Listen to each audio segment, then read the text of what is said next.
넘어지는 하루하루 속에서도 하나님을 의지하고 하나님만 예배합니다. 우리 안의 우상에서 돌이켜 주님을 바라보는 하루 되길 원합니다. 다 함께 사도신경으로 우리의 신앙을 고백하겠습니다.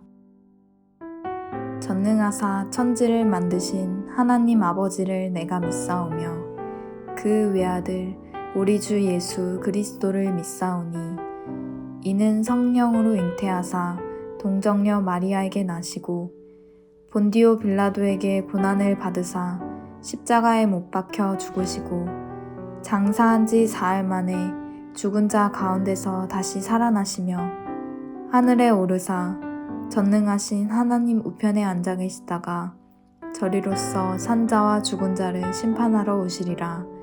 성령을 믿사오며 거룩한 공회와 성도가 서로 교통하는 것과 죄를 사하여 주시는 것과 몸이 다시 사는 것과 영원히 사는 것을 믿사옵나이다. 아멘.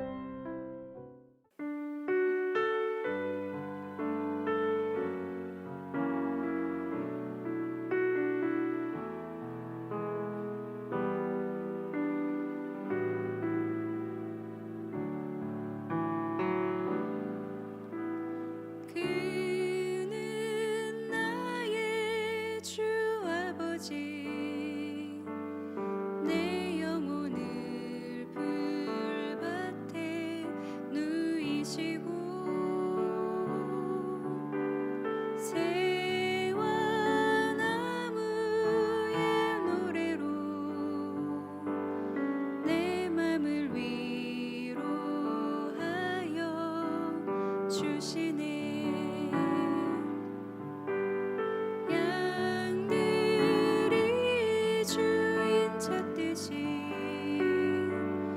오직 한 분 목자인 내 주님을 내가 찾고 또 따르니 주 곁에 나를 메어 주소서. 주는 내 피난처 내 요새 되시니 내 피할 곳은 주뿐이네. 나 돌아갈래 본향 주의 집에서 내 주님 맞아 주시리. 양들이 주인 찾듯이 오직 한 분 목자인 내 주님을 내가 찾고 또 따르니 주 곁에 나를 메어 주소서. 주는 내 피난처 내 요새 되시니 내 피할 곳은 주뿐이네.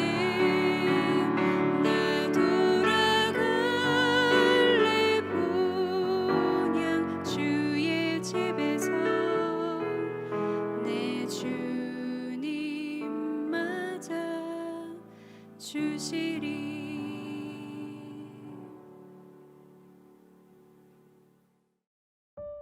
오늘 우리가 함께 나눌 말씀은 예레미야 18장 18절부터 23절입니다. 그들이 말하기를 오라 우리가 꾀를 내어 예레미야를 치자. 제사장에게서 율법이 지혜로운 자에게서 책략이 선지자에게서 말씀이 끊어지지 아니할 것이니 오라 우리가 혀로 그를 치고 그의 어떤 말에도 주의하지 말자 하나이다. 여호와여 나를 돌아보사 나와 더불어 다투는 그들의 목소리를 들어보옵소서. 어찌 악으로 선을 갚으리까마는 그들이 나의 생명을 해하려고 구덩이를 팠나이다. 내가 주의 분노를 그들에게서 돌이키려 하고 주의 앞에 서서 그들을 위하여 유익한 말을 한 것을 기억하옵소서.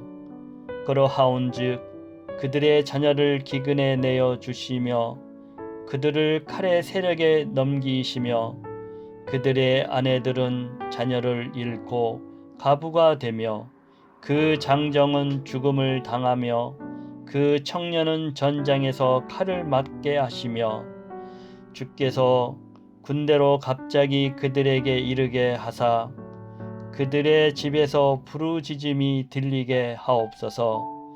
이는 그들이 나를 잡으려고 구덩이를 팠고 내 발을 빠뜨리려고 올무를 놓았음이니이다.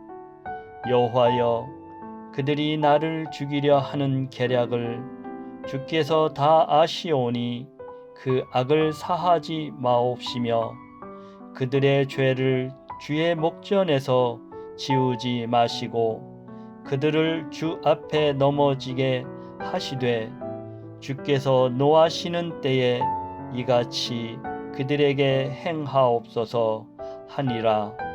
아멘. 반갑습니다. 오늘 예레미야 18장 18절부터 23절을 중심으로 변화라는 주제의 말씀을 함께 나누겠습니다. 예레미야는 유다 백성들에게 하나님의 말씀을 전했습니다.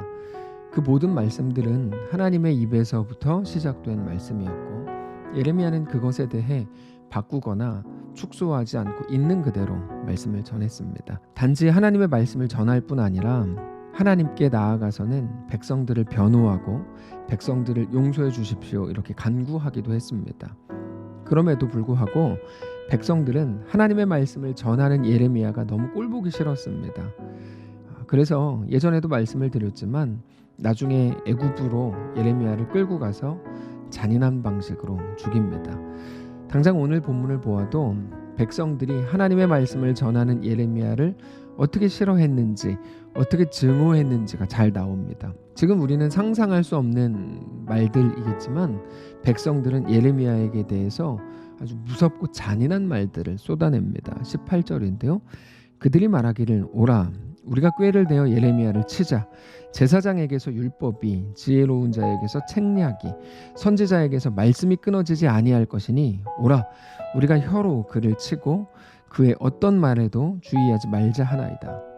여러분 이게 말이 됩니까? 하나님의 말씀을 전하는데 그 사람 말 듣지 마라. 예레미야의 말 듣지 마라.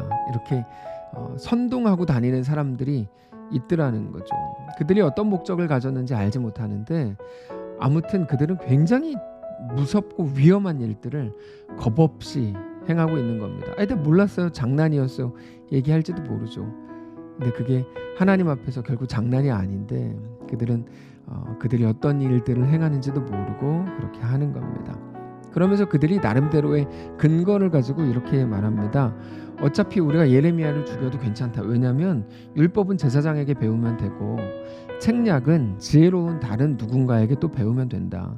하나님의 말씀은 다른 선지자들을 통해서 또 우리에게 전해질 거 아니냐. 그러니까 예레미야의 말을 무시하자. 이렇게 선동하면서 다니는 사람들이 있더라는 거죠. 예레미야가 그 말을 듣고 마음이 무너졌을 겁니다. 아무리 겉으로는 막 대단하게 하나님의 말씀을 외친다고 해도 백성들이 저렇게 말하면 무너집니다. 예레미야가 화가 났겠죠? 하나님께 그것을 가지고 나갑니다. 그래서 이렇게 기도하죠. 19절입니다. 여호와여 나를 돌아보사 나와 더불어 다투는 그들의 목소리를 들어보옵소서. 어찌 악으로 선을 갚으리이까마는 그들이 나의 생명을 해하려고 구덩이를 팠나이다. 내가 주의 분노를 그들에게서 돌이키려 하고 주의 앞에 서서 그들을 위하여 유익한 말을 한 것을 기억하옵소서. 주님 다 기억하시죠? 내가 그들에게 하나님의 말씀을 전하긴 했는데 다시 하나님께 나아가서 그들을 변호하고 그들을 좀 용서해 주시면 안 됩니까? 라고 외쳤던 것 하나님 기억하시죠? 이런 말입니다. 근데 어떻게 그들을 나에게 그렇게 할 수 있습니까? 하나님 이건 아니지 않습니까? 라고 말하는 거죠. 그러면 예레미야의 이 말을 보면서 어떤 누군가는 또 이렇게 생각할 겁니다. 아무리 그래도 그렇지 어떻게 선지자라는 사람이 그렇게 쪼잔하게 누군가가 한마디 한 거를 가지고 하나님께 가서 곧바로 고자질할 수 있냐. 자기가 참아야지. 이렇게 생각하면서 옳은 말 하는 사람들이 있을지도 모릅니다. 정말 그랬으면 더 좋았을까요? 모르겠습니다. 그랬을 수도 있죠. 그렇게 넉넉할 수 있는 사람이 몇이나 될 수 있을지 모르겠지만 아무튼 사람은 완전하지 않습니다.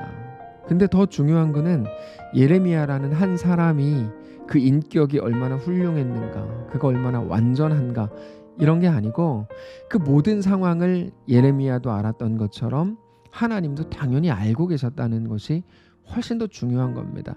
여러분 이 부분이 오늘 두 번째 주제인데요. 첫 번째 주제가 하나님의 말씀을 가지고 자기들이 듣기 싫다고 해서 뒤에서 딴소리하는 사람들이 있었다.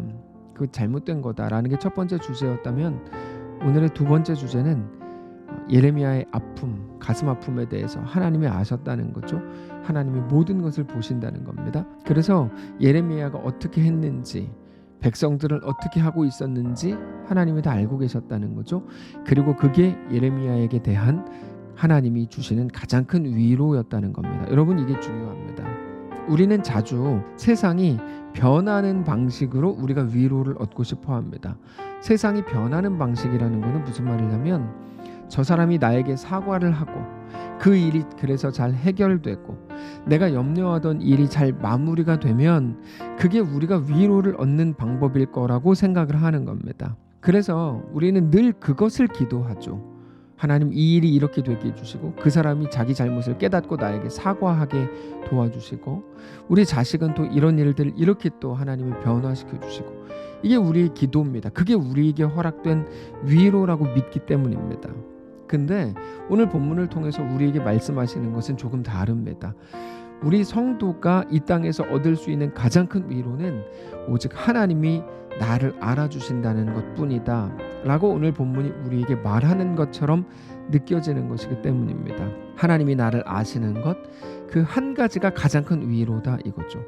하나님이 내 아픔을 아시고 내 형편을 아시고 내 억울함을 아시고 내 고통을 알고 계신다는 그 한 가지가 우리가 가질 수 있는 유일한 위로, 가장 큰 위로라는 거죠. 그러고 보면 어제도 말씀을 드렸지만 우리는 영원하지 않을 세상에 대한 과도한 기대를 가지고 있습니다. 그게 그들이 가졌던 우상의 한계라고 말씀을 드렸는데요. 그들은 우상을 숭배하지만 그것은 영원할 수 없다고 말씀을 드렸죠. 근데 세상 역시 영원할 수 없습니다. 그럼에도 계속해서 세상에 기대하고 소망을 두기 때문에 어떻습니까? 또 쓰러지고 또 실망하게 되는 거죠. 그러나 오직 하나님만 영원하신 우리의 아버지요 우리의 편이신 것을 기억하실 수 있기를 바랍니다. 우리는 사람들과 같이 가고 싶지만 그러지 못할 때가 너무 많습니다. 잘 안 맞을 때가 너무 많아요.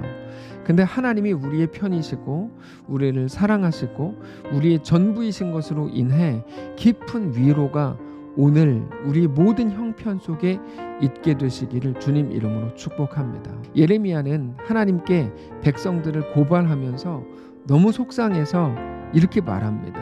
그런데 그렇게 말하는 예레미야의 기도를 보면 너무 무서울 만큼 잔인합니다. 한번 보시면 21절인데요. 그러하온즉 그들의 자녀를 기근에 내어주시고 그들을 칼의 세력에 넘기시고 그들의 아내들은 자녀를 잃고 과부가 되며 그 장정은 죽임을 당하며 그 청년은 전장에서 칼을 맞게 하시고 주께서 군대로 갑자기 그들에게 이르게 하사 그들의 집에서 부르짖음이 들리게 하옵소서. 이는 그들이 나를 잡으려고 구덩이를 팠고 내 발을 빠뜨리려고 올문을 놓았음이니이다. 여호와여 그들이 나를 죽이려고 하는 계략을 주께서 다 아시오니 그 악을 사하지 마옵소서. 그들의 죄를 주의 목전에서 지우지 마시고 그들을 주 앞에 넘어지게 하시되 주께서 노하시는 때에 이같이 그들에게 행하옵소서 하니라. 너무 무서운 내용이고 너무 잔인한 내용이죠. 야, 어떻게 이렇게까지 기도할 수 있느냐 이렇게 생각할지도 모릅니다. 우리가 정말 이 말씀을 보면서 야, 무슨 선지자가 이렇게 자기 감정도 못 이기고 백성들에 대한 못된 말을 하냐, 저주를 하냐 생각할 수 있을지도 모르지만, 여러분, 이게 그저 너무 속상해서 혹은 순간적인 감정을 이기지 못해서 이렇게 말한 게 아니라는 것을 우리가 알고 봐야 됩니다. 무슨 말인가 하면, 예레미야의 이 말을 잘 보시면 하나님의 말씀에 대해 거부하고 우습게 보는 모든 사람들에 대한 하나님의 마땅한 징계라는 것을 우리가 알 수 있습니다. 여러분, 이거는 예레미야의 기도이기 이전에 하나님의 말씀을 거부하는 사람들에 대한 하나님의 징계입니다. 하나하나가 너무 잔인하게 보이십니까? 근데 사실 이것들은 모두 죽음의 방법일 뿐입니다. 죽음의 한 가지 방법일 뿐이에요.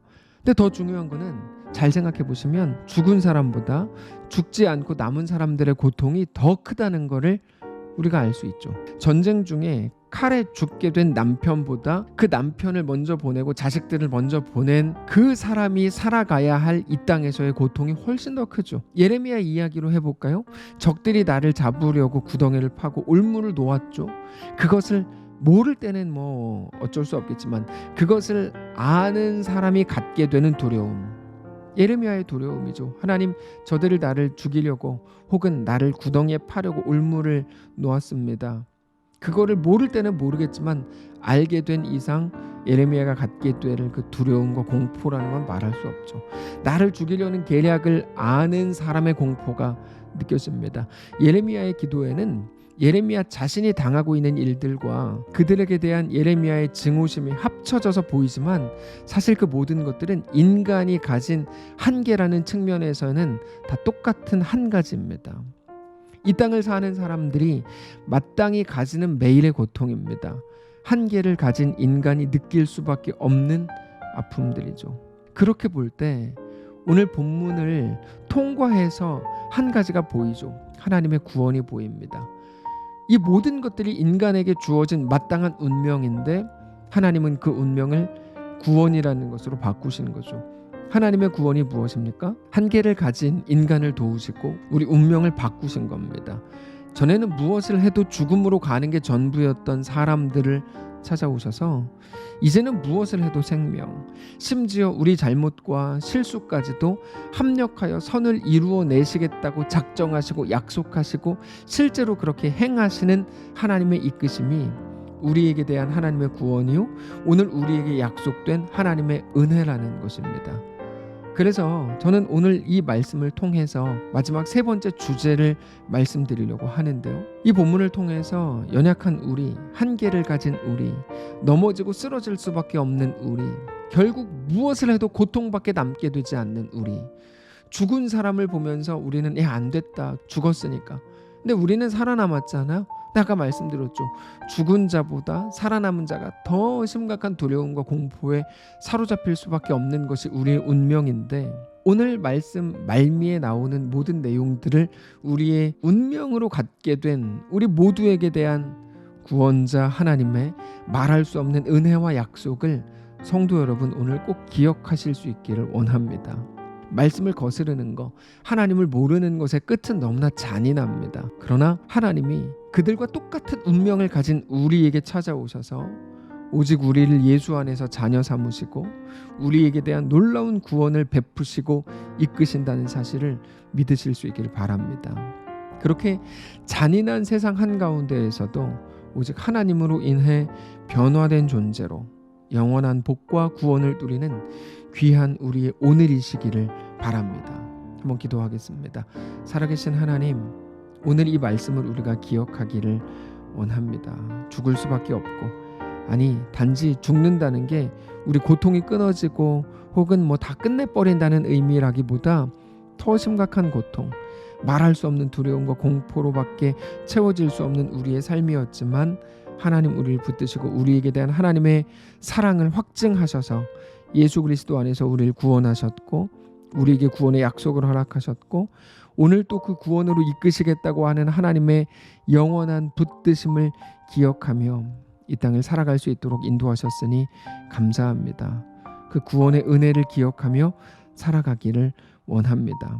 하나님 오늘 본문을 통하여 우리에게 말씀하신 그것들 기억하기를 원합니다. 하나님의 말씀을 우습게 알았던 우리를 불쌍히 여겨주시고 어떤 목적이었든지 간에 어떤 이유였든지 간에 하나님의 말씀 앞에 두려워하며 두려움 속에 주의 말씀을 받게 하여 주시옵소서. 그리고 우리가 세상에서 위로 구할 때가 참 많았는데 세상에 대한 위로, 상황의 바뀜에 대한 위로, 다른 사람들의 변화를 통한 위로 이전에 하나님이 내 모든 것을 아시고 내 아픔과 눈물까지 아신다는 사실로 인하여 참된 위로를 갖게 하여 주시고 우리 운명을 예수 안에서 구원으로 바꾸신 하나님으로 인하여 오늘도 만족하고 기쁨과 행복 속에 우리에게 허락된 날들을 넉넉히 살아내는 귀한 우리 오늘 되도록 축복해 주시옵소서. 특별히 무섭고 힘겨운 일들을 지나가고 있는 성도들 있는 줄 압니다. 사랑하는 성도들을 위로해 주시고 붙드시고 하나님의 놀라운 은혜가 오늘 그들의 삶에 넘쳐나도록 함께 하시옵소서. 감사드리며 살아계신 예수님의 이름으로 기도합니다. 아멘. 사랑하는 성도 여러분, 하나님께서 오늘 하루를 우리에게 또 허락하셨습니다. 하나님 앞에 오늘을 또 내어드리는 귀한 신자의 삶을 살게 되시기를 축복합니다.